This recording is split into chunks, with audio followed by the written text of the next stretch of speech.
Donc, je vais introduire cette soirée. Je vois que le nombre de participants augmente progressivement et il va augmenter encore au cours de cette soirée puisque nous avons un très grand nombre de personnes inscrites et c'est quelque chose euh, qui est, euh, qui est très encourageant pour notre association, une toute jeune association. C'est notre notre troisième conférence et c'est vraiment un grand encouragement. La qualité des gens qui nous soutiennent, et vous avez sans doute reçu la petite feuille de présentation de notre association, vous voyez qu'il y a des membres de notre comité d'honneur et leur qualité parle pour nous et avant même que nous ne soyons connus. Et je les remercie tous de nous faire confiance et d'avoir accepté de nous parrainer, notamment Batior. Et nous espérons, par nos actions, par le contenu de nos messages, être à la hauteur de la confiance que vous nous accordez et que tu nous accordes, Batior. Alors, le grand nombre d'inscriptions que nous avons enregistrées à cette conférence illustre aussi qu'il y a un besoin d'une parole comme celle que nous avons. Il y a un besoin parce qu'il faut parler des victimes de l'islam politique. Des millions de victimes depuis des siècles, opprimées, reléguées au rang de sous-hommes, massacrées dans leur propre pays, simplement parce qu'ils ne sont pas musulmans. Leurs pays sont devenus des États totalitaires au nom du djihad. Il y a un vrai besoin aujourd'hui d'avertir sur tous ceux qui sont menacés aujourd'hui et qui risquent leur vie dans ces pays. Et notre association a fait au mois de juin une conférence sur ce qui se passe actuellement au Nigeria, où il y a une situation pré-génocidaire qui menace les chrétiens au Nigeria. Il y a un besoin d'avertir sur tous ceux qui sont menacés et qui souffrent. Et il y a un besoin aussi, et c'est ce que nous ferons plutôt aujourd'hui, d'avertir sur les mécanismes de la mise en place d'une oppression comme celle qui nous menace. Bien sûr, il y a la laïcité, il y a les valeurs républicaines, et plusieurs personnes qui se sont inscrites ont parlé de ces deux points. Il y a des gens qui sont revendiqués de la laïcité, défenseurs de la laïcité, défenseurs des valeurs républicaines. Et nous devions avoir aujourd'hui le député Éric Diard, qui a fait une mission parlementaire et un rapport parlementaire sur les services publics face à la radicalisation. Malheureusement, ça n'a pas été possible, ça n'a pas été compatible avec son emploi du temps aujourd'hui. Mais quoi qu'il en soit, la laïcité, les valeurs républicaines sont des garde-fous qui nous protègent, mais qui subissent des coups de boutoir de la part de l'islam politique. Et notre combat est un combat contre ce totalitarisme. Ce soir, donc, nous nous focalisons sur l'école et l'école face à l'islam politique. Et je vais peut-être simplement pour lancer le débat et avant de donner la parole à la première intervenante, je reprends une phrase du livre d'Éric Diard qui vient de paraître il y a 15 jours. Il dit que l'école apparaît comme l'enjeu essentiel de la présence ou de l'abandon des territoires de la République. Donc l'école comme enjeu essentiel des territoires de la République. Je vais donc donner la parole tout de suite à la première intervenante qui est Evelyne Chiart. Evelyne Chiart est peintre et photographe.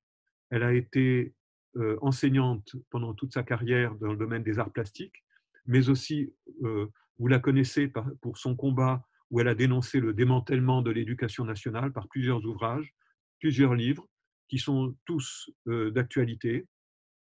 Et ce soir, elle va nous dévoiler le programme des islamistes pour l'éducation nationale, programme qu'ils ont publié, diffusé publiquement à travers l'ISESCO, qui est un organisme dont ils pensent, dont ils prétendent qu'il a l'envergure de l'UNESCO.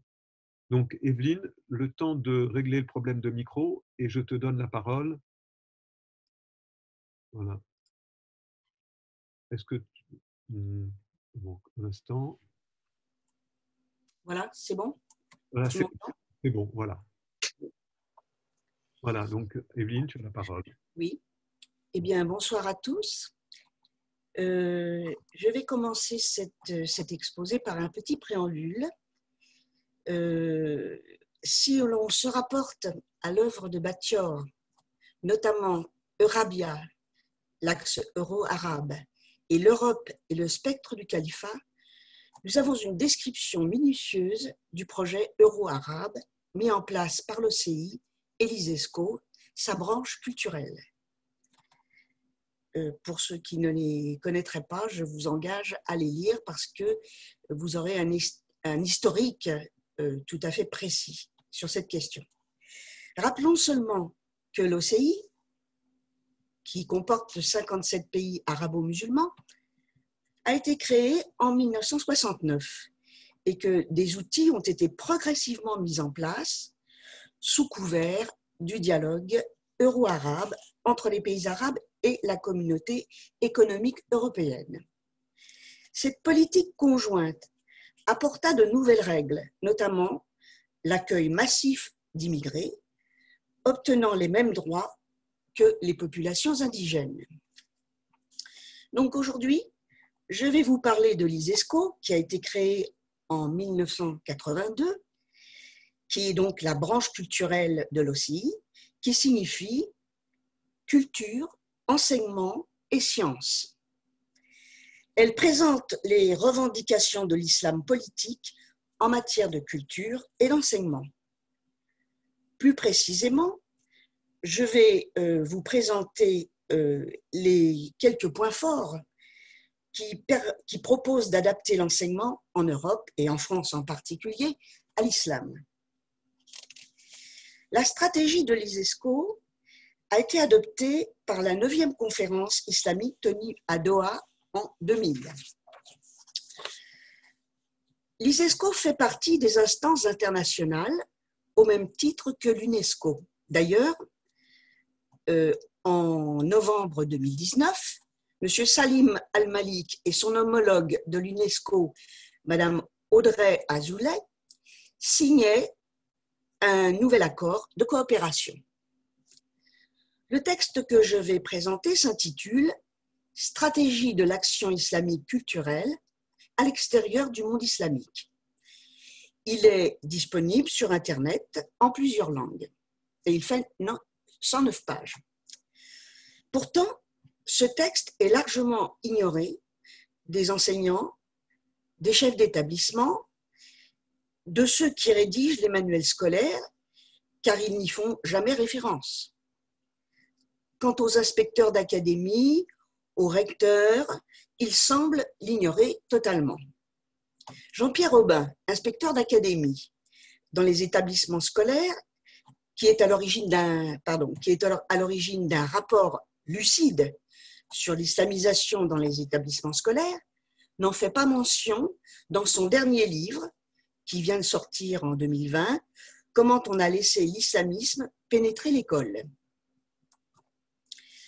L'ISESCO œuvre dans le même sens que la Fondation Anna Lindh. Il s'agit de promouvoir le dialogue, le respect mutuel et les échanges interculturels entre les peuples de la région euro-méditerranéenne. En réalité, il s'agit de valoriser l'image de l'islam.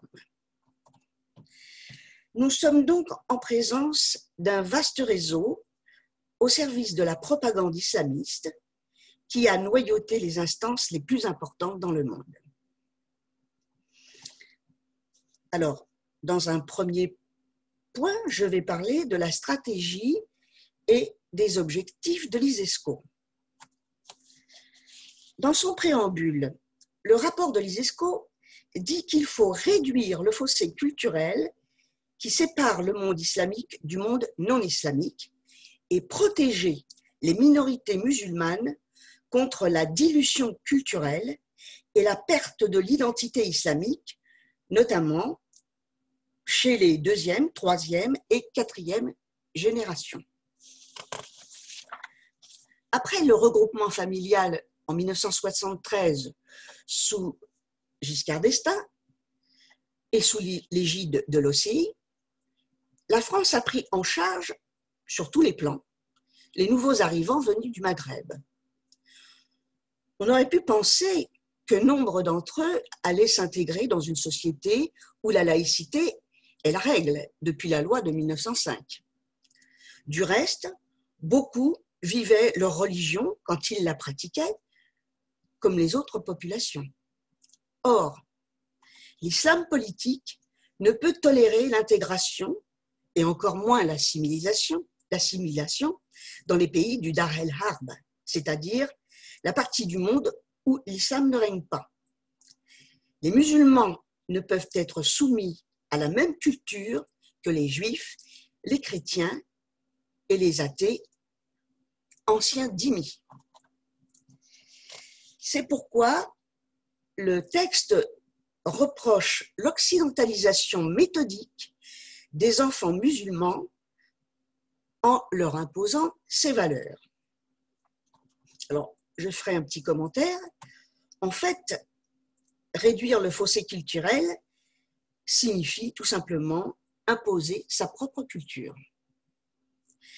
L'ISESCO insiste sur le fait que les musulmans qui vivent en terre mécréante sont là pour y rester durablement, d'où l'obligation de répondre à des besoins culturels nouveaux.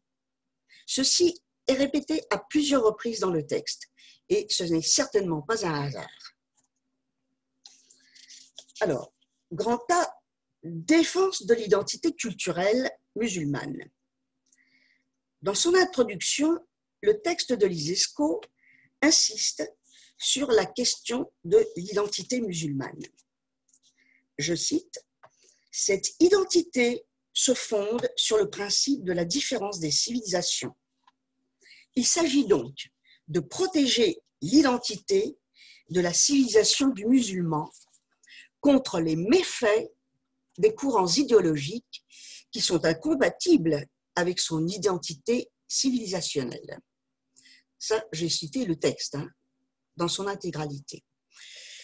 Il faut la protéger, premièrement, contre les courants idéologiques, culturels, politiques, et cela d'autant plus que la société occidentale est dépravée, selon les normes de l'islam, évidemment.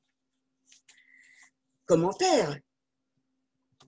On peut donc dire qu'il s'agit d'un véritable appel au séparatisme. En effet, les musulmans pourraient protéger leur identité en restant chez eux. Alors, pourquoi rester dans des pays dont l'identité s'oppose à la leur? C'est une question que je soumets à votre sagacité. Pour protéger l'islam, il s'agit donc, je cite, 1.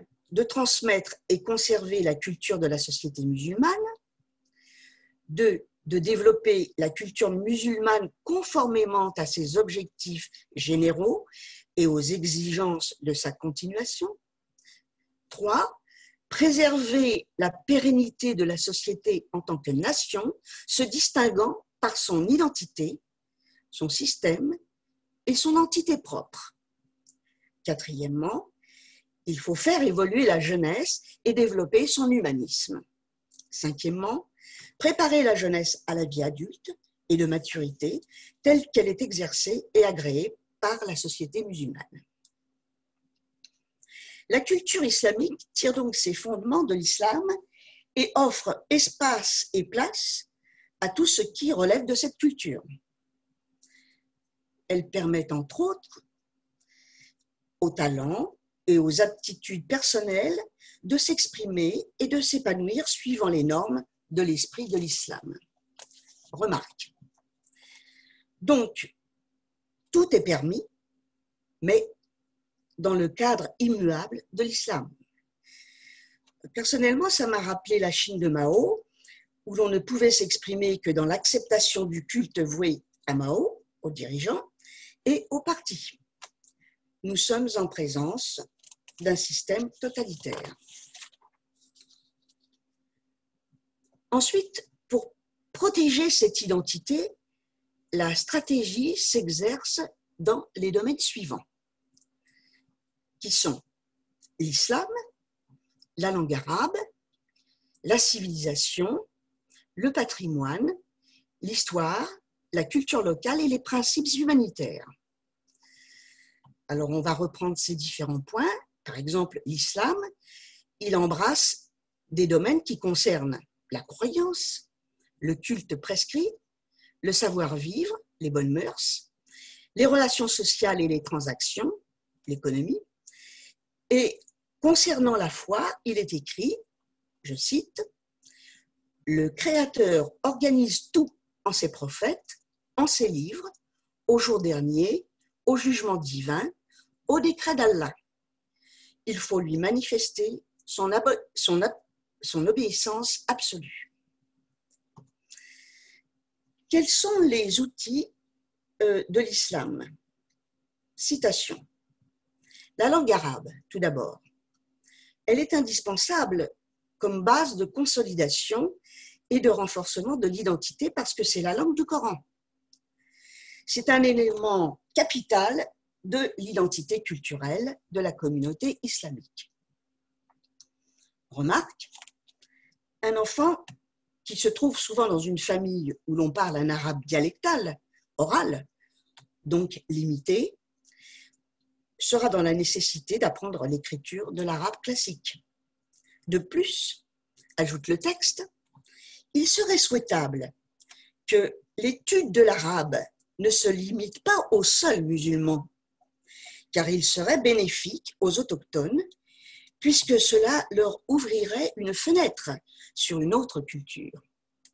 Les enfants autochtones apprécieront l'éloquence de cette langue et leur fera découvrir les richesses de cette culture. Leur intérêt pour cette langue traduira leur estime et leur respect pour les Arabes. Conclusion, la langue arabe joue un rôle fondamental dans l'unification des musulmans immigrés de toutes les nationalités et cultures. Commentaire, on comprend que la langue arabe soit désormais introduite dans les établissements scolaires, pour l'instant à titre facultatif, et cela dès le cours préparatoire. Deuxième point, la civilisation musulmane. Citation. C'est l'ensemble des ouvrages réalisés par les musulmans durant les siècles où il régna en maître dans tous les domaines de la vie politique, économique, les sciences et les techniques. Sur les bases de cette culture morale, religieuse et humaine, émergea une civilisation grande et universelle qui unit le temporel et le spirituel. Commentaire, il est permis d'en douter. Contrairement à l'exégèse judéo-chrétienne, la charia s'est toujours opposée au développement de la pensée non islamique, puisque le dogme coranique ne permet aucun amendement. Je citerai d'ailleurs Ernest Renan, qui est un grand connaisseur de la civilisation musulmane, qui écrivait et qui a beaucoup écrit sur l'islam. L'islam est contraire à l'esprit scientifique, hostile au progrès. Il a fait des pays qu'il a conquis un champ fermé à la culture rationnelle de l'esprit. Un autre point est abordé, celui du patrimoine. On le trouve dans les innombrables livres qui enrichissent des milliers de bibliothèques à travers le monde. Je cite le texte. Le patrimoine matériel, les objets, les vestiges historiques, les virtuosités artistiques qu'on peut encore voir dans le monde et qui suscitent admiration et estime. Ne pas oublier que les civilisations occidentales sont redevables, par certains aspects, aux legs scientifiques et civilisationnels que les musulmans ont créés et innové dans les domaines des arts, des sciences et des lettres et monuments historiques. Ne pas oublier que la civilisation occidentale en a tiré profit. Je rappelle encore une fois qu'il s'agit là d'une citation in extenso du texte. Concernant l'histoire de l'islam, que dit le texte? Je cite, « Il faut procéder à la réécriture de l'histoire de l'islam honnêtement et objectivement. » Ce qui, commentaire, donc, il s'agit de l'histoire à enseigner dans un pays non musulman, c'est-à-dire réécrire une histoire positive. C'est la même chose que dans les pays communistes, hein, où l'on réécrivait sans cesse l'histoire. Le paradoxe, c'est que dans les pays européens, et surtout la France, nous sommes en train d'oublier notre histoire, de la tronquer pour laisser place à celle des autres civilisations, la musulmane en priorité. Cela se constate dans les nouveaux manuels scolaires. Je citerai à ce sujet la lettre récente d'un député au ministre de l'Éducation nationale, en France, je parle, dans laquelle il s'insurge contre le manuel d'histoire géo Magnard, destiné aux classes terminales où, dans le thème 2 de la guerre et de la paix, entre autres, les auteurs dressent un parallèle implicite en mettant face à face une photo de l'organisation terroriste État islamique et une reproduction de la garde napoléonienne à Waterloo, créant ainsi la confusion et l'amalgame chez les élèves. L'histoire est un champ de bataille prioritaire. C'est un commentaire de ma part.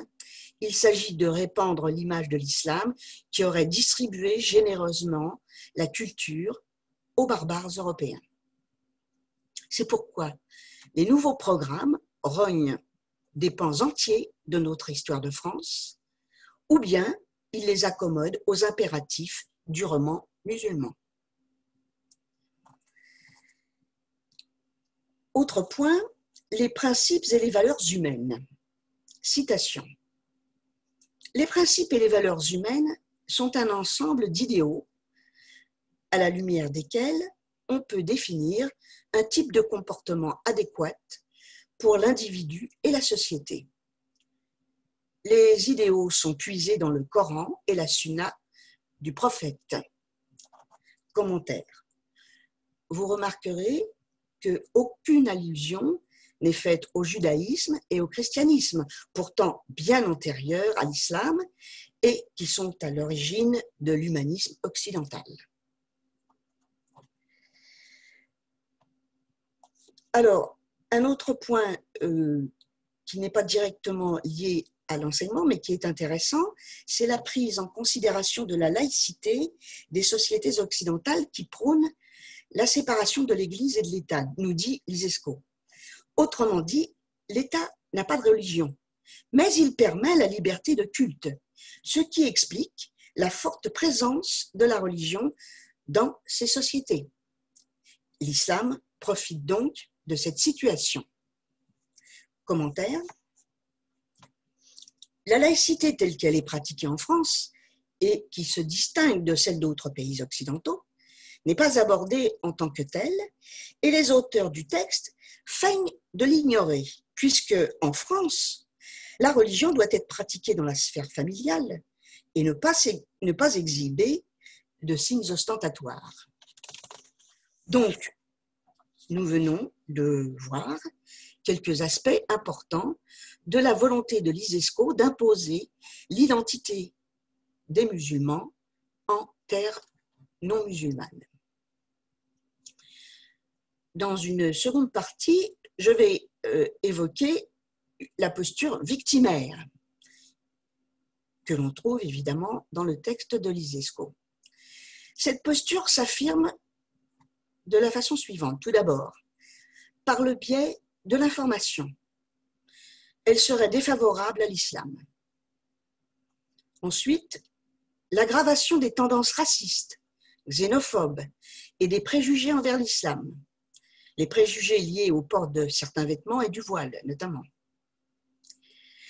Les préjugés contre l'islam, les jugements défavorables à cause des pratiques déshonorantes et isolées auxquelles l'islam est tout à fait étranger. Évidemment, il s'agit des crimes et des attentats commis au nom d'Allah. Ensuite, la tendance laïque dans les sociétés occidentales. Donc, on voit bien là, tout à l'heure, la tendance laïque permettait de pratiquer sa religion, et là, on reproche justement à l'Occident ces tendances laïques. L'occidentalisation méthodique des enfants des communautés musulmanes au moyen de la scolarité et des métiers. Enfin, l'ISESCO déplore que les mêmes programmes scolaires à caractère laïque soient imposés aux élèves musulmans. Citation: le bilan de la scolarisation des enfants ne répond ni aux attentes des Occidentaux, qui aspiraient à l'effacement de la personnalité des enfants, ni à l'aliénation de leur identité pour les intégrer négativement dans le modèle occidental. Et je poursuis, je cite, « l'école pour tous et l'échec scolaire pour les musulmans. On déplore qu'on n'aide pas suffisamment les élèves en difficulté. » Les programmes et les expériences pédagogiques n'ont pas pris en compte l'héritage culturel des enfants. C'est pourquoi l'école européenne doit agir pour dégager les enfants du blocus qui les cerne en rétablissant leur culture. Enfin, il est regrettable que les manuels scolaires ne présentent pas l'islam comme il le mérite quand ils abordent les questions qui se rapportent à son histoire et à sa civilisation. Je n'en dis pas plus puisque Barbara abordera cette question.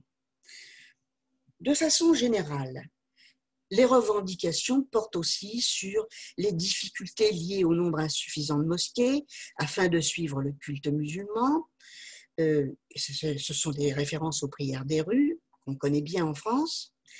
Les lois promulguées touchant l'immigration afin de restreindre le séjour des étrangers sans considération pour les droits de l'homme.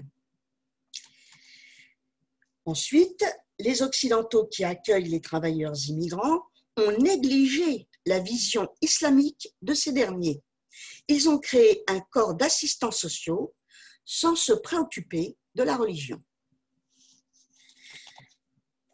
Bien sûr, continue l'ISESCO, c'est toujours l'ISESCO qui parle, bien que la présence de l'islam en Europe ait été dépourvue de toute velléité d'invasion et était animée du désir de participer à la reconstruction économique après la Seconde Guerre mondiale, elle est aujourd'hui la cible des regards coléreux, l'objet de dures accusations, car l'Occident n'a pas la chance de bien connaître cette religion dans son authenticité et sa pureté. Commentaire, on se demande comment avons-nous pu passer à côté des bonnes choses. Ensuite, quand les armées, je reviens au texte, quand les armées coloniales envahissaient les pays musulmans, leur complexe de supériorité les a empêchés de mieux connaître l'islam. Enfin, le rôle des médias parachève ce triste tableau en entretenant des campagnes hostiles à l'islam qu'ils présentent comme le levain et le moteur des attentats des extrémistes fanatiques. Nous sommes là en pleine taquilla. Donc, je poursuis et j'arrêterai là ces citations. La stratégie de l'action culturelle est de répondre aux besoins et aux vœux de la jeunesse musulmane qui souhaite consolider son identité pour la prémunir contre le milieu ambiant. C'est la charte des droits de l'homme. Commentaire, qui n'est autre que la charte de l'OCI à la sauce charia. J'en arrive à ma conclusion. Ce qui est intéressant dans ce texte, qui n'est qu'un échantillon de l'autosatisfaction d'une part et de la victimisation de l'autre, c'est qu'il exprime clairement la volonté d'imposer la religion musulmane, son mode de vie et la charia, qui en est le guide juridique dans les pays d'accueil. On comprend que ce texte ne soit pas évoqué, ni dans la presse, ni dans les sphères politiques et l'éducation nationale, puisqu'il dévoile et met en œuvre son projet de durer en Occident pour le conquérir, non par la force pour l'instant, mais par le nombre, par le séparatisme qui s'installe de plus en plus, par sa visibilité de plus en plus prégnante. Voile, camise, burkini, etc. Toutes ces provocations visant à s'imposer dans la sphère publique pour affronter une société qui n'affirme plus sa laïcité. La responsabilité de l'Europe, car elle est effective, comme nous l'avons dit tout à l'heure, les responsables politiques de l'Europe et de la France en particulier ont signé la charte de l'OCI et de l'ISESCO. Par ailleurs, un think tank comme l'Institut Montaigne promeut l'apprentissage de l'arabe à l'école et une vision positive de la culture islamique dans les programmes scolaires. Il soutient le projet d'un islam de France qui est proposé par un proche du président Macron, frère musulman, qui s'appelle Hakim El-Karoui, et dont on peut voir le programme sur le site de l'Institut Montaigne. Donc, quand on écoute cette litanie de revendications envers les pays d'accueil, qu'on ne veut surtout pas quitter, on est saisi par l'arrogance d'un orgueil démesuré qui s'exprime là, comme si les islamistes s'adressaient encore à des dhimmis, en exigeant sans cesse des prérogatives contraires aux lois françaises, et comme s'il était déjà en terrain conquis.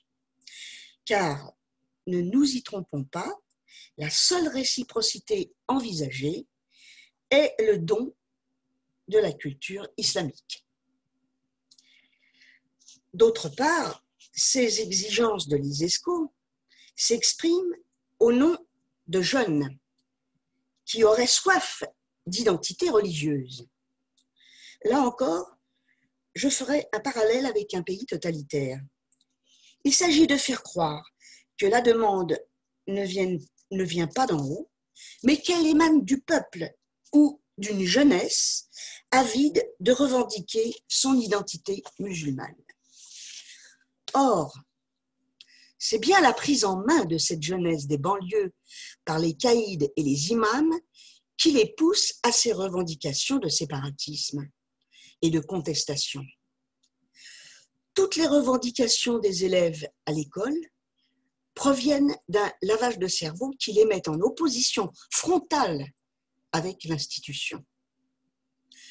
On peut comprendre qu'il soit difficile pour des adolescents écartelés entre deux autorités, celle de l'école bien défaillante, il faut le dire, et celle de la mosquée. Cela ne signifie pas, bien sûr, que tous les élèves sont soumis à l'islam politique, mais il faut bien reconnaître qu'ils sont de plus en plus nombreux. Le fait que les enseignants soient ignorants d'un projet politique de l'islam militant, qui se traduit dans l'école par des contestations incessantes et délirantes, explique en partie leur difficulté à appréhender ce grave problème auquel ils doivent faire face complètement seuls. Et c'est bien l'autorité de l'institution qui est menacée à travers eux. Quand on lit ce texte de l'ISESCO, on comprend qu'il s'agit d'un véritable projet qui s'est mis en place et que rien n'arrêtera si rien n'est fait pour le stopper. Il s'agit d'une volonté de conquête qui a commencé depuis des décennies maintenant.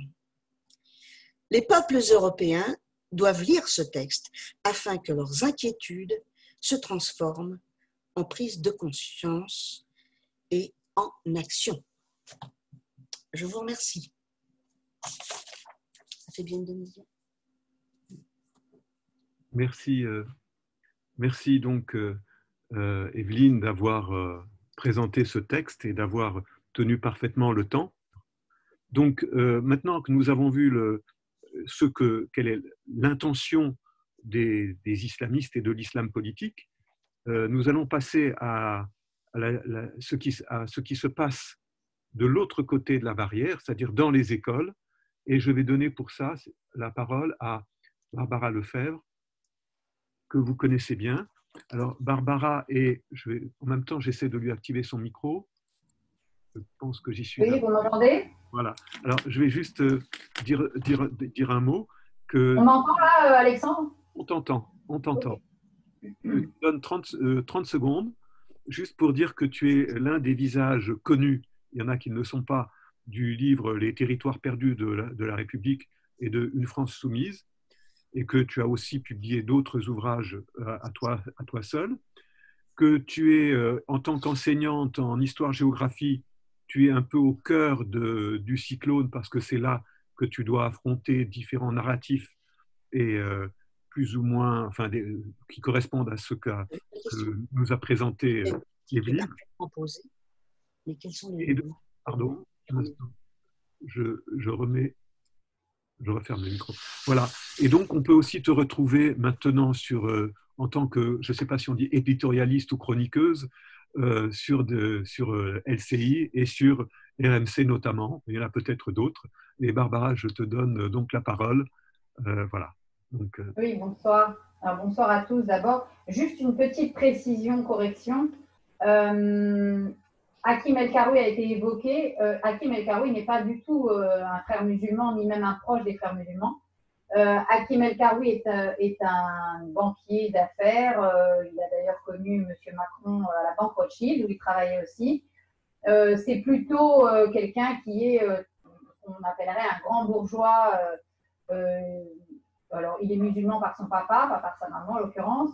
Il est tunisien, il est franco-tunisien. Et c'est plutôt quelqu'un qui est pas du tout un pratiquant de la religion. Et c'est justement le rôle qu'il joue. Il joue ce rôle de go-between entre cette, on va dire, la grande bourgeoisie d'affaires parisienne qui regroupe bien des gens, y compris, je le dis clairement, des gens de la communauté juive, hein, bien sûr, qui se retrouvent tout à fait dans le projet multiculturaliste de société ouverte tel que l'Institut Montaigne la défend. Donc, Hakim El-Karoui n'est pas du tout un proche des frères musulmans, ni lui-même un frère musulman. En revanche, il facilite, on va dire, l'entrisme des frères musulmans défroqués, du type Tarek Obrou, etc., au sein de l'AMIF, c'est-à-dire l'Association des musulmans pour l'islam de France, qui est l'association que Hakim El-Karoui a créé pour structurer l'islam de France dans le projet d'Emmanuel Macron, même si effectivement ce projet de l'islam de France a été largement percuté à la fois par l'actualité et en plus par une opposition très ferme au sein notamment des mouvements laïques et de gens qui se mobilisent contre l'islam politique et qui donc ont très vite alerté sur le danger que représentait l'AMIF. Mais ce projet est toujours en cours et on verra effectivement si, je pense d'ailleurs qu'une grande partie de la future loi sur les séparatismes, je vous invite à la scruter quand elle arrivera parce que je pense qu'il y aura un volet très clair sur la question du financement des mosquées, du financement de la pratique religieuse et que ces axes-là sont les axes qui ont été développés effectivement par Hakim El-Karoui dans les rapports. Et il a fait 2 ou 3 rapports sur ce sujet pour l'Institut Montaigne. Et je pense qu'une grande partie de cette fameuse loi sur le séparatisme portera sur ces questions-là, c'est-à-dire l'organisation de l'islam de France qui aura un grand volet financier. Donc voilà, c'était juste pour éclaircir sur Hakim El-Karoui parce que pour être précis, surtout qu'il est assez susceptible. Donc, effectivement, les programmes scolaires et donc surtout la façon dont ils sont le mieux connus par l'opinion, c'est à travers les manuels scolaires. Et bien souvent, on va nous dire que évoquer les manuels scolaires, c'est très différent de ce qu'il y a dans les programmes. C'est pas vrai. Les éditeurs, pour pouvoir précisément réaliser leur commerce, font des programmes, font des manuels qui sont tout à fait conformes au programme et même conformes aux directives de l'inspection de l'éducation nationale. Donc, observer les manuels scolaires, c'est savoir exactement ce qui est enseigné et la façon dont c'est enseigné, contrairement à ce que disent certains qui disent que l'étude des manuels scolaires n'est pas du tout révélateur de ce qui se passe dans les classes. Ce n'est pas vrai. Et il y a au moins 70% des enseignants aujourd'hui qui enseignent strictement en suivant le manuel scolaire. Donc, parler des programmes scolaires et des manuels scolaires, c'est plus ou moins parler de la même chose. Néanmoins, les programmes et les manuels ne sont pas forcément le reflet automatique d'une situation sociale et intellectuelle du moment. Il ne faut pas les prendre pour argent comptant et s'imaginer que ce qu'on trouve dans les manuels scolaires est immédiatement reflété dans la société et que surtout immédiatement ils imprègnent les esprits. Ils sont en revanche plutôt indicatifs des représentations sociales que nous avons à un instant T et donc la façon dont l'islam, ou n'importe quel autre sujet historique d'ailleurs, mais la façon dont l'islam est présenté dans les manuels scolaires en 2016 n'est pas la même chose que la façon dont l'islam était présenté dans les manuels dans les années 2000 ou même 90. Les programmes scolaires sont le reflet de la doxa à un moment donné dans une société. Donc il faut être prudent dans la façon dont on les lit, dont on les analyse, dont on les décortique, parce qu'à la fois il ne faut pas tomber dans la paranoïa, et il ne faut pas non plus surinterpréter et avoir des anachronismes un petit peu douteux. Alors, pour comprendre un petit peu la façon dont l'islam est présenté dans les manuels aujourd'hui, il faut quand même aussi, et la façon dont ça a évolué, il faut comprendre le contexte français actuel qui résulte d'une assez longue évolution de la gestion migratoire, c'est-à-dire à la fois la gestion des flux, mais ensuite la gestion intégratrice et assimilatrice de ces flux. Les flux migratoires et la façon dont la société d'accueil française les a absorbés entre 1960 et 1990, ce n'est pas du tout la même chose que la façon dont la France, la société française, a à la fois accueilli et intégré ces vagues migratoires à partir des années 90. Il y a vraiment une fracture à ce moment-là.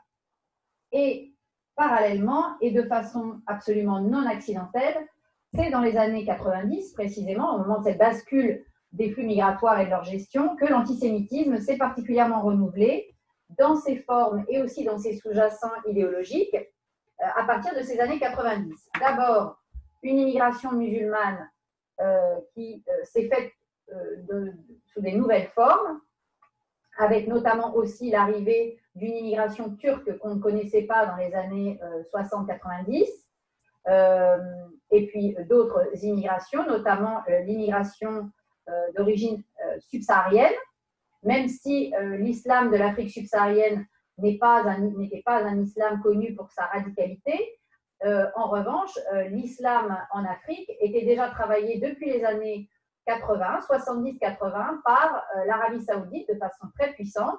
Une grande partie des imams africains qui étaient des leaders d'opinion ont été formés dans les années 70-80 en Arabie saoudite, donc ont été abreuvés par le wahhabisme. Et vous avez d'ailleurs aujourd'hui au Mali l'imam Dicko, qui est un des leaders de l'opposition malienne, qui est un imam wahhabite, qui est connu pour une forme de radicalité, et ce qui effectivement est très étonnant de la part d'un islam africain qui n'était pas spécialement connu dans les années 60-70 pour sa radicalité. Or, précisément, il y a eu aussi, à partir des années 90 et surtout 2000, une immigration d'Afrique subsaharienne musulmane qui est venue s'agréger à l'immigration maghrébine, avec un grand nombre de personnes, des flux assez importants, et dans le même temps, un contexte géopolitique dans le monde musulman qui avait considérablement changé. Dans les années 90-2000, dans le monde musulman, c'est le moment d'explosion de l'islam politique. En Algérie, bien entendu, c'est le FIS, mais c'est aussi la reprise de l'ethno-nationalisme religieux en Turquie qui va conduire au milieu des années 2000 à la prise du pouvoir par l'AKP d'Erdogan. Donc, un petit peu partout dans le monde musulman, et d'ailleurs, même si on regarde la question palestinienne, on voit bien qu'à partir des années 2000, il y a une réislamisation aussi des courants du Fatah qui étaient plutôt connus pour être désintéressés par la question religieuse et qui vont de nouveau eux aussi réinvestir le champ du discours religieux. Donc on voit bien que les années 90-2000 sont aussi dans le monde musulman une géopolitique de l'islamisme qui, de facto, travaille à la fois ces sociétés, mais va travailler aussi les diasporas musulmanes en Europe et donc forcément en France, qui est un des pays qui va accueillir le plus de musulmans dans les années 90-2000. Et parallèlement, nous sommes en face d'une situation spécifique à l'Europe, qui est les années 90, l'explosion de ce qu'on pourrait appeler l'Europe maastrichtienne, c'est-à-dire que l'Union européenne est en train de se constituer, et ce qui signifie pour la France une perte de souveraineté dans des domaines fondamentaux, et notamment la question de la gestion des flux migratoires, la question aussi de la politique d'intégration et d'assimilation des populations. Et tout d'un coup, dans les années 90, en fait, en réalité, on va se mettre à entrer dans cette ère post-moderne, post-démocratique, post-nationale, ce multiculturalisme européen qui a d'ailleurs été évoqué par Evelyne tout à l'heure, puisque l'Europe s'est montrée extrêmement poreuse à ces discours multiculturalistes qui en réalité étaient le cheval de Troie de l'islam politique. Et donc finalement, si vous agrégez à tout ça à partir des années, on va dire 2010, l'ère technologique, c'est-à-dire le fait qu'avec cette révolution numérique qui fait qu'il y a une diffusion horizontale des idéologies et de toutes les idées via Internet et les réseaux sociaux, qui fait que finalement les idées sont toutes à un même niveau de vérité, eh bien, vous avez une coagulation de problématiques.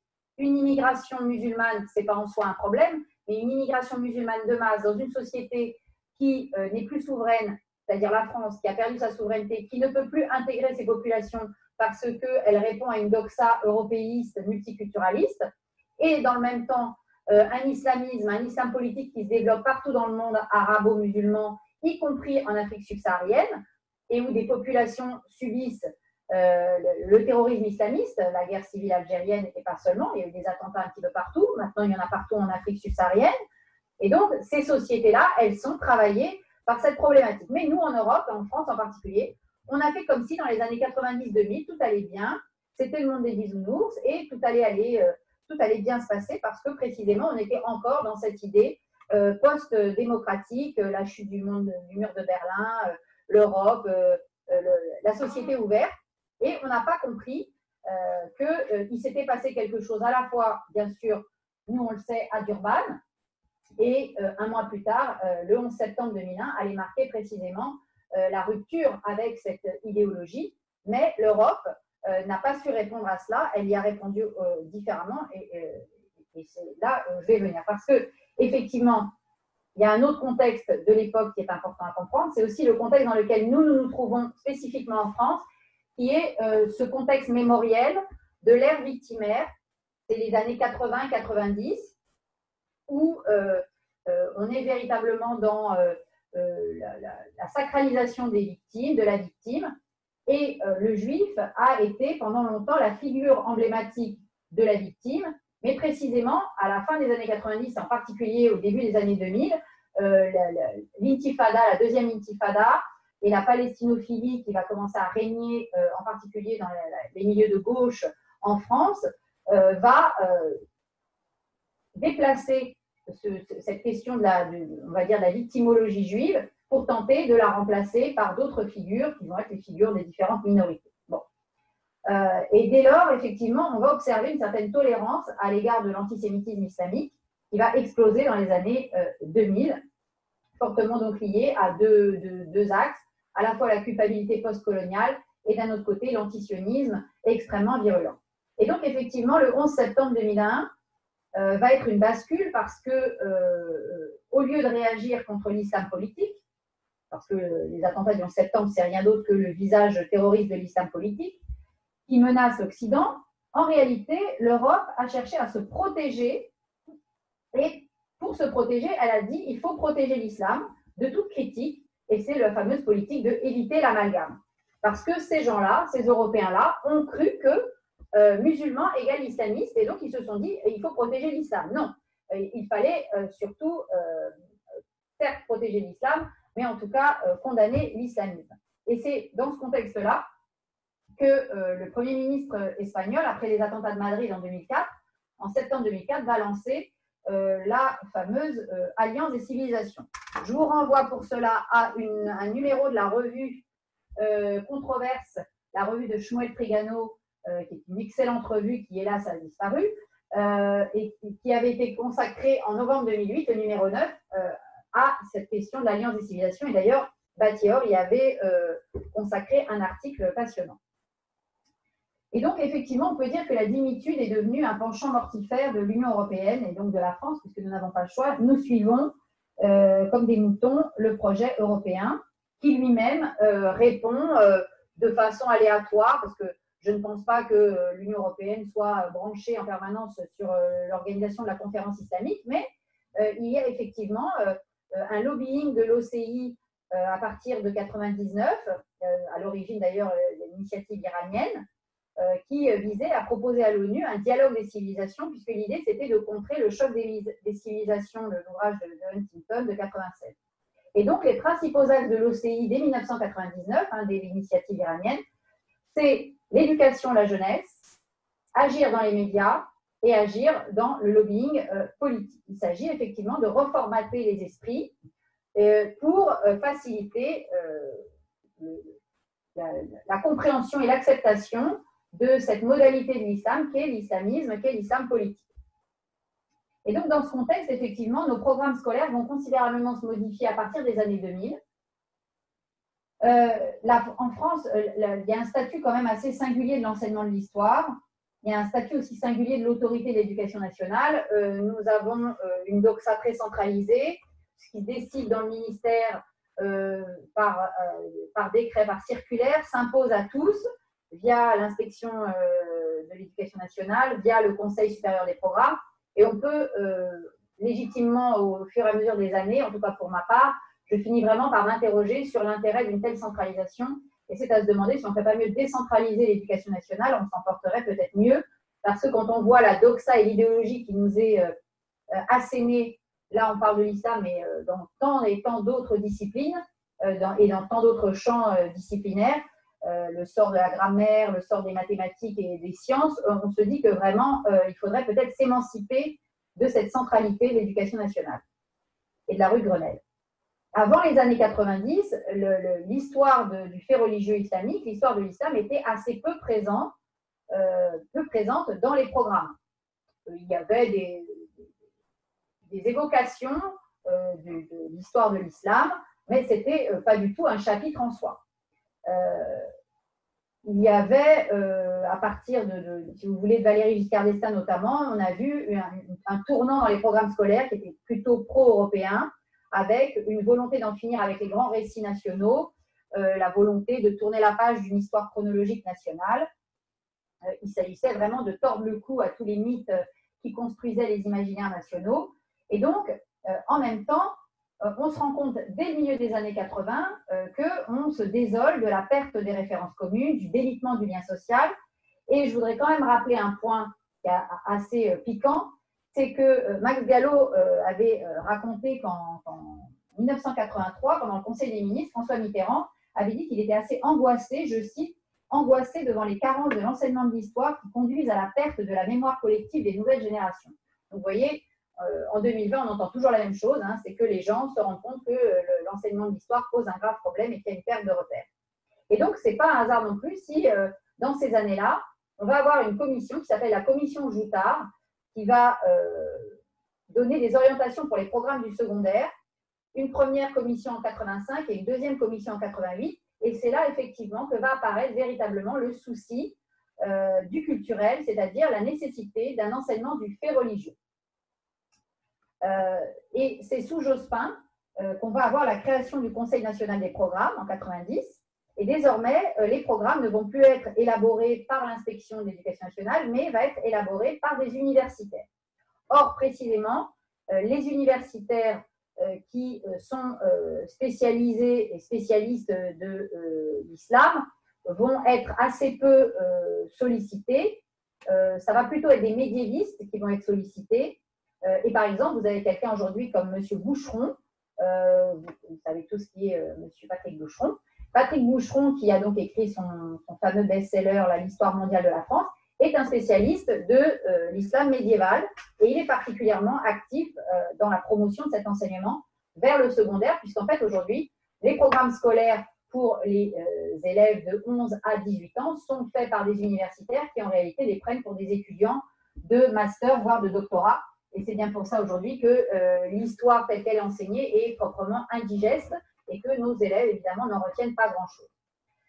Le problème, c'est que précisément sur l'islam, ce qu'ils en retiennent, c'est tellement caricatural que même la présidente actuelle du Conseil supérieur des programmes s'en est inquiétée. Donc, on voit à travers cette réforme, néanmoins, que l'Inspection générale de l'éducation nationale a gardé, si elle n'a plus le monopole de la préparation des programmes, elle a gardé un pouvoir absolu, notamment sur les commentaires et les consignes pour les enseignants. Et donc, c'est l'Inspection générale de l'éducation nationale qui suggère ce sur quoi les enseignants doivent insister et comment ils doivent enseigner, tout cela se faisant par les documents d'accompagnement.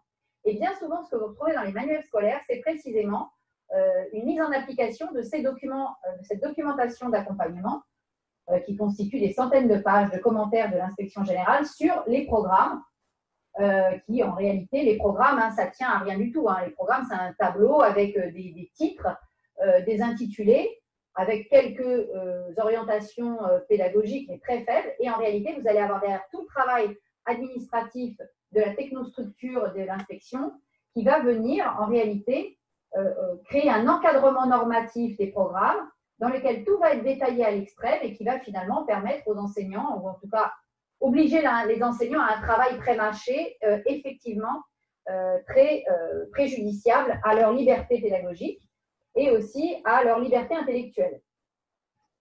Donc l'islam a pris une place grandissante dans les programmes du secondaire à partir des années 90 et ça s'est accéléré, vraiment accéléré à partir des années 2000. Donc concomitamment avec ce dialogue des civilisations, cette alliance des civilisations à l'échelle de l'Union européenne. Donc ce qui se passe en général à l'échelle de l'Union européenne finit par se répercuter dans les programmes scolaires 2, 3, 4, 5 ans après. En février 2002, donc on est toujours dans la période post-11 septembre, Régis Debray va remettre un rapport extrêmement important sur cette question au président de la République. C'est le rapport Debray au ministre de l'Éducation nationale, pardon, c'est le rapport donc sur l'enseignement du fait religieux dans l'école laïque, 35 pages, février 2002, et Debray part du postulat d'une demande sociale générale de renforcer l'étude du religieux. Bon, déjà on pourrait questionner cette demande sociale générale. Je ne sais pas si dans les années 2000, il y avait une demande sociale d'enseignement du fait religieux. En tout cas, il était effectif qu'il y avait une déculturation religieuse, qu'aujourd'hui, la sécularisation a fait son œuvre et que nos élèves étaient incapables de pouvoir regarder un tableau italien du XIVe siècle ou du XVe siècle parce qu'ils ont une culture religieuse, une culture du fait religieux chrétien totalement nulle et que donc ils ne peuvent strictement rien comprendre à l'art européen du Moyen-Âge et de l'époque moderne. Et donc, c'était un peu l'inquiétude philosophique et intellectuelle de Régis Debray de se dire qu'il fallait une approche raisonnée des religions comme des faits de civilisation. Et ça, effectivement, on ne peut pas le lui reprocher, et c'est effectivement très important, un enseignement du fait religieux et un enseignement des religions comme des faits de civilisation. Et il écrivait, et je ne pense pas qu'aujourd'hui, en 2020, on pourrait écrire cela, comment comprendre le 11 septembre sans remonter au wahhabisme, aux diverses filiations coraniques et aux avatars du monothéisme. Donc, Régis Debray était courageux en 2002, je ne crois pas, enfin, lui il oserait le dire en 2020, mais je ne crois pas que l'Inspection générale de l'éducation nationale viendrait aujourd'hui nous dire que pour comprendre le 11 septembre, il faudrait remonter aux diverses filiations coraniques, dans la mesure où on nous explique aujourd'hui en long, en large, en travers que l'islam n'a rien à voir avec le terrorisme. On voit donc que pour Régis Debray, il y avait quand même quelque chose à explorer dans les textes même de l'islam. Il a formulé 12 propositions assez concrètes. Vous pouvez vous reporter, ce rapport de 35 pages se trouve sur Internet. Et on peut dire que quasiment rien des propositions de Régis Debray n'a été mis en œuvre, si ce n'est une espèce de pensée bisounours qui, effectivement, est aujourd'hui répercutée dans les programmes scolaires.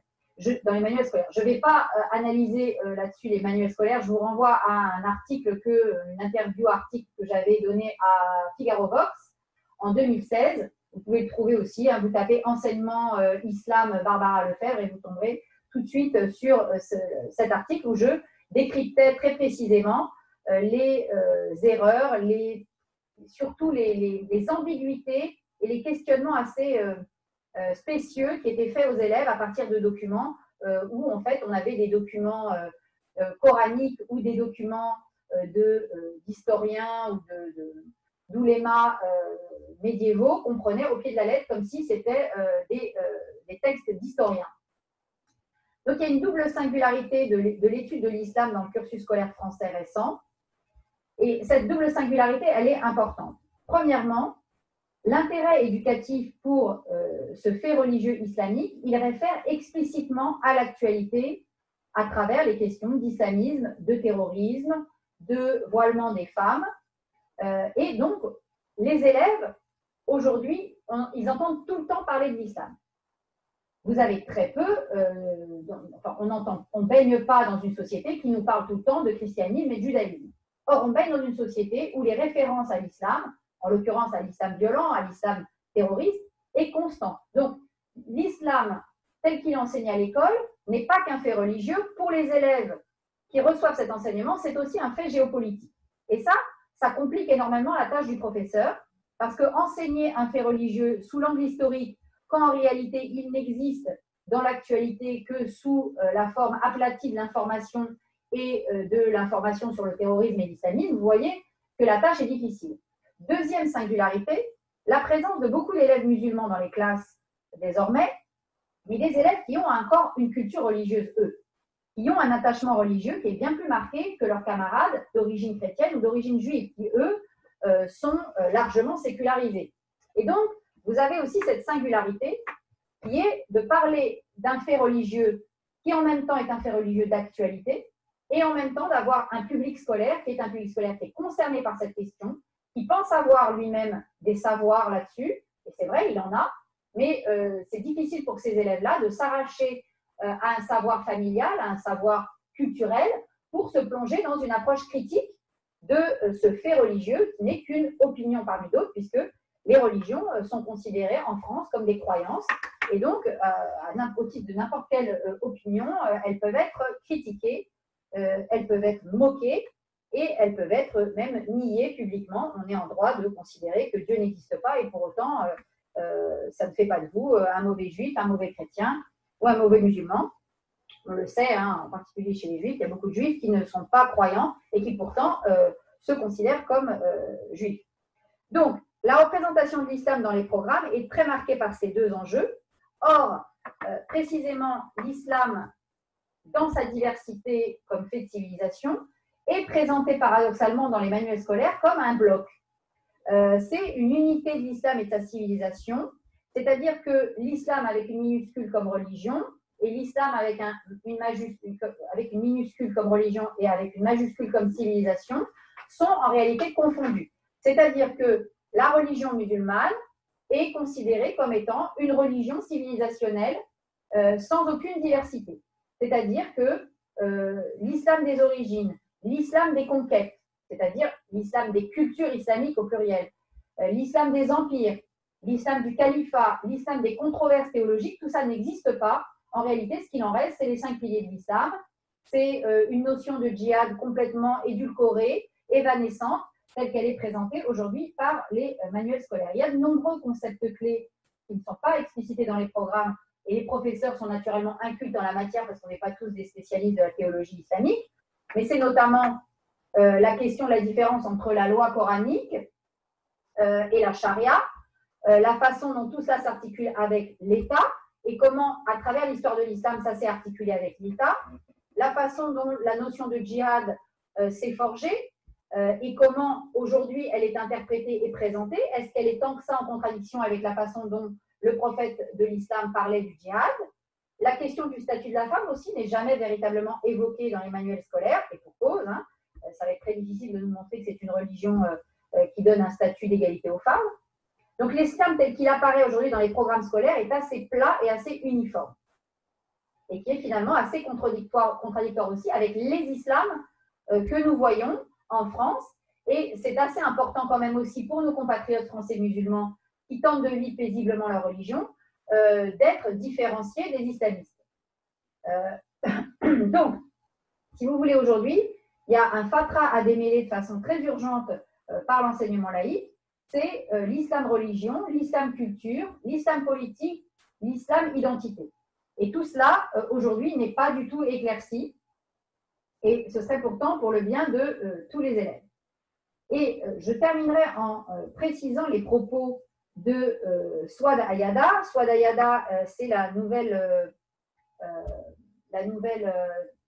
présidente du Conseil supérieur des programmes qui a été nommée par Jean-Michel Blanquer lorsqu'il a fait un petit peu le ménage après Najat Vallaud-Belkacem. Et elle s'est exprimée en février 2018 devant la représentation nationale.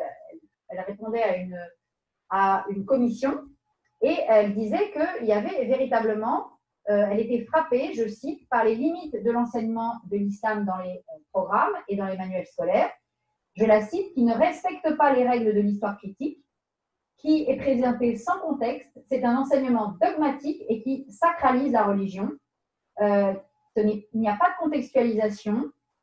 Et elle dit, et ça c'est très, très clair, on a l'impression que la façon dont l'islam est présenté dans les manuels scolaires vise à apaiser, à flatter le vivre ensemble, mais certainement pas à enseigner de façon critique cette histoire et ce fait religieux, ce fait civilisationnel.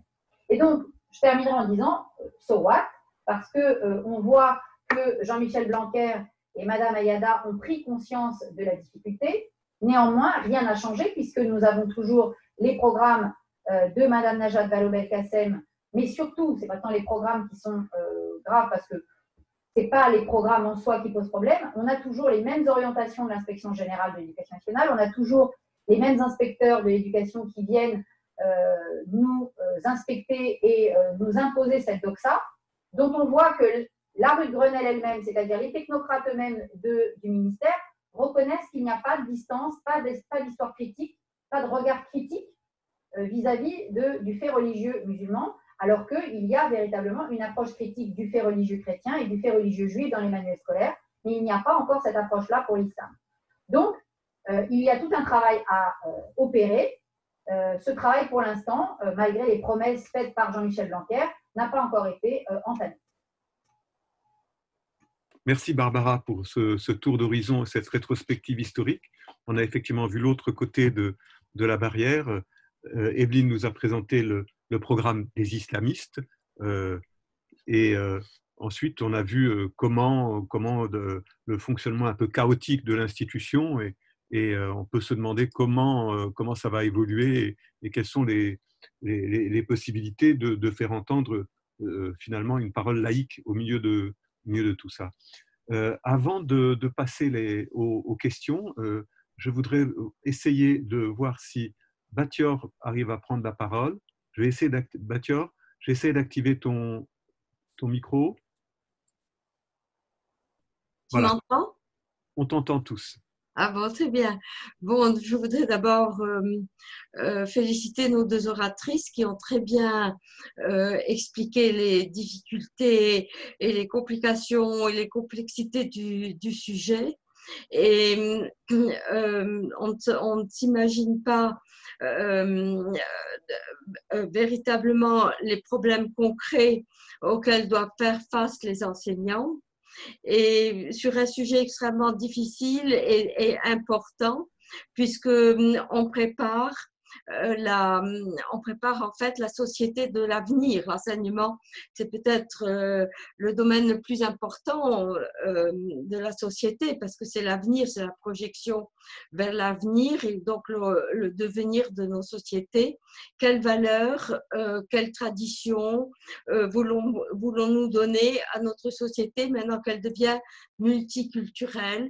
Que Evelyne nous a très bien expliqué le programme d'islamisation de l'enseignement et que Barbara nous a fait prendre conscience des problèmes auxquels se heurtent les enseignants.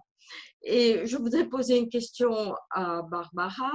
Est-ce que vous pensez que, est-ce que vous ne pensez pas que finalement ces problèmes que l'on voit actuellement n'ont pas été voulus par les leaders de la communauté européenne? Vous avez parlé de l'islamisation particulière dans les années 90. Justement, cela correspondait à la présidence de Romano Prodi à la Commission européenne, et on remarque tous ces éléments dans la Commission européenne. Et donc, et aussi à la période de Solana, Javier Solana, qui voulait fonder justement cette société multiculturelle. C'est la raison, puisque nous ne pouvons pas changer ces problèmes. Vous parlez vous-même du fait qu'on les voit maintenant, mais néanmoins, tout reste pareil. Est-ce que vous ne pensez pas que nous heurtons, enfin vous heurtez à une volonté bien établie des leaders européens de changer notre société judéo-chrétienne européenne en société islamo-européenne, évidemment, éventuellement islamo-chrétienne d'Europe? Bonsoir Théo, merci de votre question et merci de votre présence, et aussi merci pour tout le travail que vous avez réalisé, parce que vous êtes vraiment une source de savoir indispensable. Moi, je peux pas savoir, je ne sais pas s'il y a une volonté explicite. Il est quand même effectivement assez observable que dans les années effectivement de la commission Prodi, Zapatero, etc., il y avait vraiment une volonté de créer cet environnement, cet ensemble méditerranéen. Nicolas Sarkozy aussi d'ailleurs s'est laissé embarquer là-dedans, l'Europe de la Méditerranée. Bon, finalement, ça n'a pas véritablement fonctionné, mais il en reste quelque chose.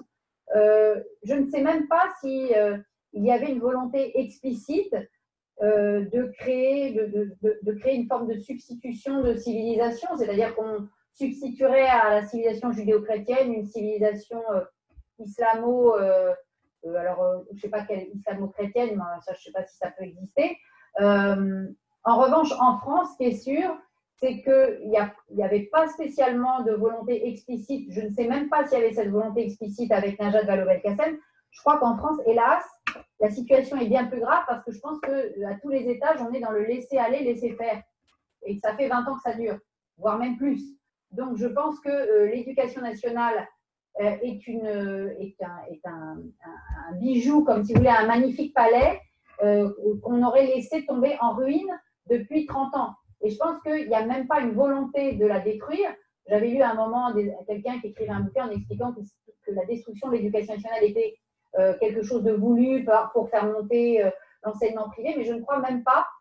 Je pense juste qu'on a affaire à des incapables, à des politiciens qui n'en ont strictement rien à faire de l'éducation, qui n'ont absolument rien compris à ce que représentait l'école républicaine, c'est-à-dire précisément les bases de la République, donc qui laissent faire, laissent aller, parce que vous avez toujours la technostructure de l'administration qui, elle, sera là pour faire les basses besognes, et que le politicien va suivre.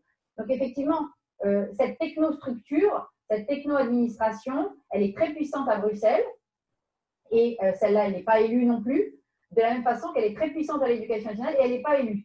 C'est-à-dire que nous sommes vraiment, on nous a pris notre souveraineté, parce qu'effectivement, tous ceux qui décident aujourd'hui pour nous sont des technocrates de Bruxelles ou du ministère de l'Éducation nationale, mais ce ne sont absolument pas des gens pour lesquels nous allons aux urnes. Puisque que vous élisiez tel député européen ou tel président ou tel député qui va vous donner telle couleur du gouvernement, en réalité, ça ne changera pas grand-chose dans les politiques qui seront menées. Donc, de ce point de vue, je ne sais même pas s'il peut y avoir une volonté explicite des politiciens, ou alors les transfèrent-ils à ces technostructures qui, elles, en revanche, sont imbibées de la société dans laquelle elles vivent.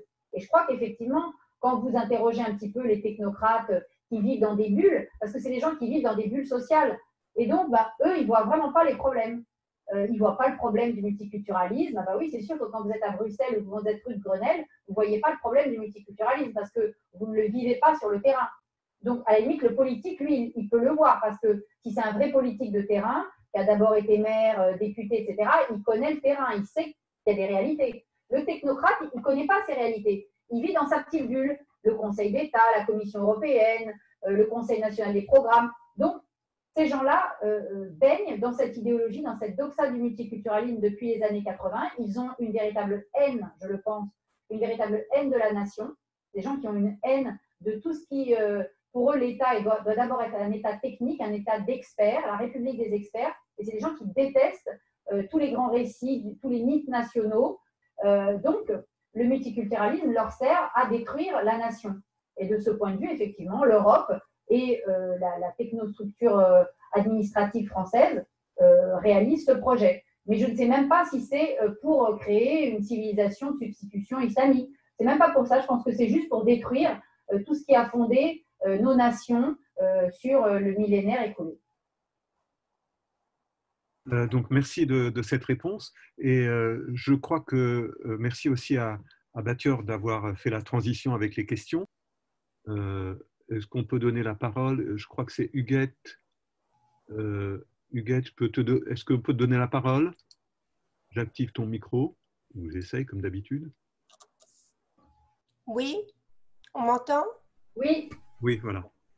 Alors voilà, merci Alex. Effectivement, il s'agit d'un manuel de terminale qui a été publié par Magnard pour la nouvelle spécialité dans le cadre de la réforme du bac, histoire géo, géopolitique, sciences politiques. Alors, ben voilà, tout à l'heure Evelyne en a parlé d'ailleurs. Donc, je vais peut-être montrer la couverture dont elle parlait. Un peu plus haut. Ah oui, oui, voilà, Napoléon et les gens de Daesh. Oui. Voilà. C'est-à-dire que on est en face quand même d'une banalisation, d'une légitimation du terrorisme, non pas que les armées napoléoniennes et toutes les armées d'ailleurs n'aient pas commis d'exactions contre les populations civiles, mais dans le cas de Daesh, hein, ces jeunes gens charmants qui vraiment sont très photogéniques et très séduisants certainement pour les élèves. Il s'agit de leur objectif et de leur corps de métier, le terrorisme, la guerre contre les civils, viser les civils, les exactions, etc. Tout le reste est un peu à l'avenant dans ce livre. Par exemple, dans la présentation du 11 septembre, on a d'un côté la revendication du 11 septembre par Oussama Ben Laden, et de l'autre un discours de Bush, évidemment particulièrement manichéen et bête, etc. Alors alors là, ça existe depuis quasiment 2005. Hein. On l'avait dans tous les manuels scolaires, ce parallèle entre Bush c'est-à-dire que c'était blanc bonnet et bonnet blanc, quoi. Oui, et la lecture du texte de Ben Laden, elle est assez séduisante elle aussi. Hein.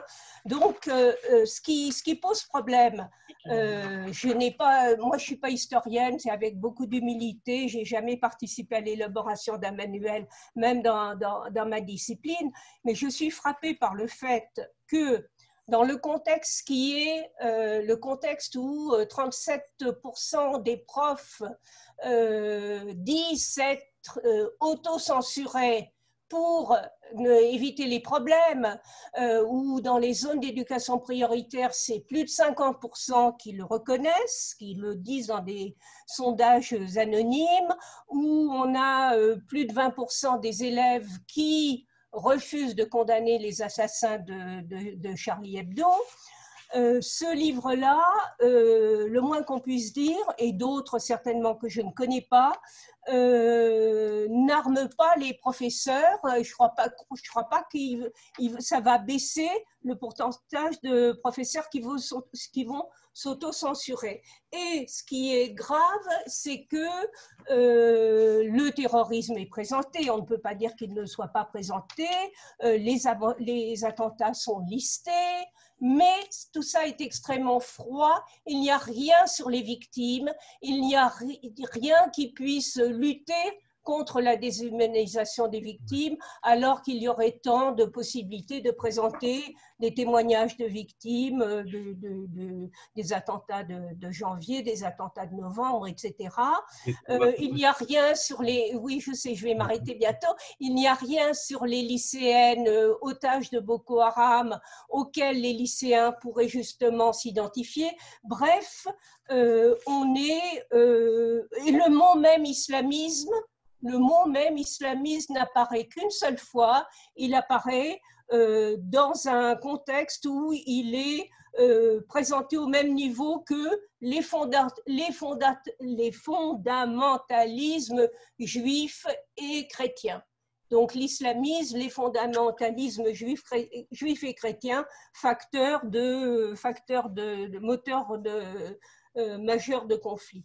Et puis, le conflit israélo-palestinien, évidemment, est présenté dans sa centralité. D'ailleurs, c'est sur le conflit que s'ouvre le chapitre sur faire la guerre, faire la paix. Voilà la photo.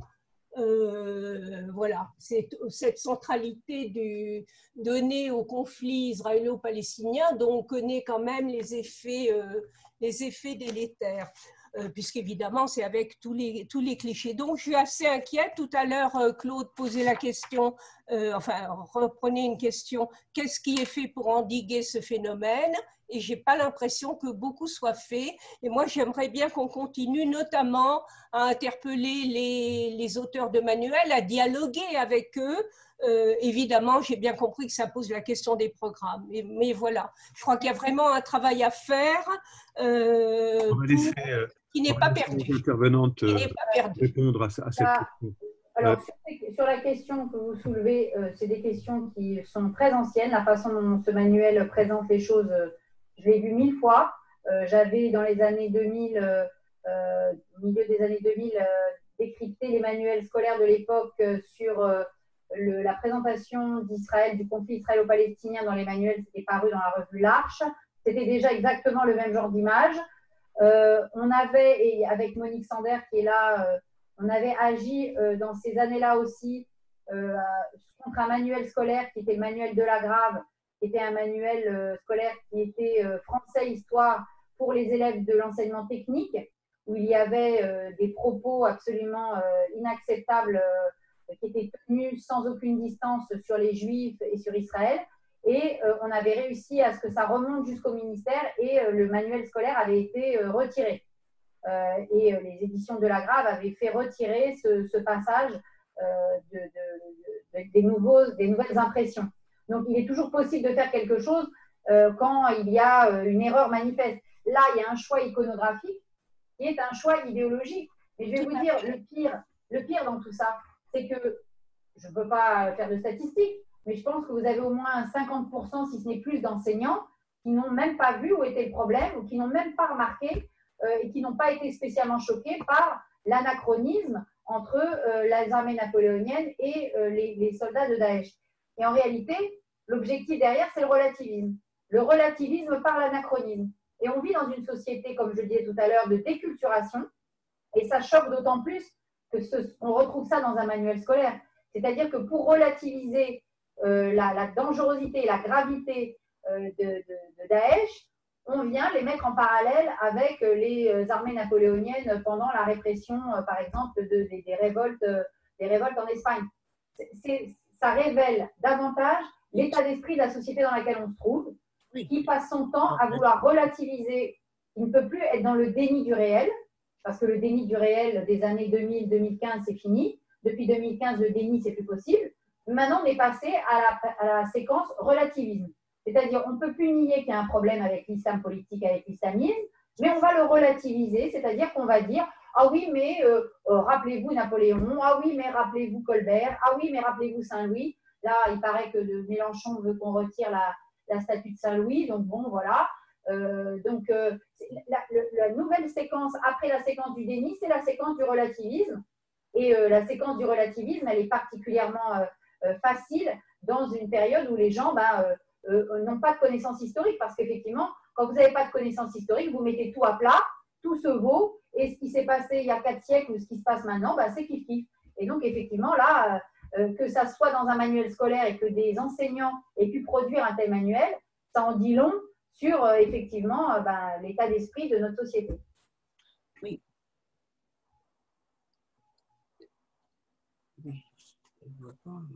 Mais vous savez, juste un point, vous vous indignez de ça, mais si on était dans une conférence des indigénistes, eux, ils vous sortiraient 50 000 trucs qu'ils ont trouvés dans les manuels scolaires qui les rendent fous furieux aussi. Hein. Donc, rassurez-vous, ils ne sont pas plus, le camp d'en face n'est pas plus satisfait que nous des manuels scolaires. C'est-à-dire que les manuels scolaires ne conviennent jamais à personne, hein, de toute façon. Ouais. Je peux dire un mot? Oui, oui. Bien sûr. Je peux dire un mot? Alexandre? Oui, oui, oui, bien sûr. Ah, pardon. Oui. Simplement, ceux qui rédigent les manuels, eux, ils savent très bien ce qu'ils font. Ce n'est pas par hasard qu'ils mettent des photos comme celle-ci dans le livre Maillard.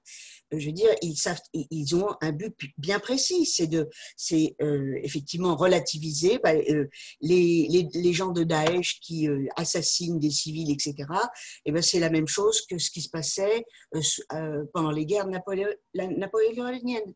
Donc, ce sont quand même ceux qui rédigent les manuels, qui sont quand même choisis par les programmes, par le conseil des programmes. Eh bien, ce sont eux qui rédigent les manuels.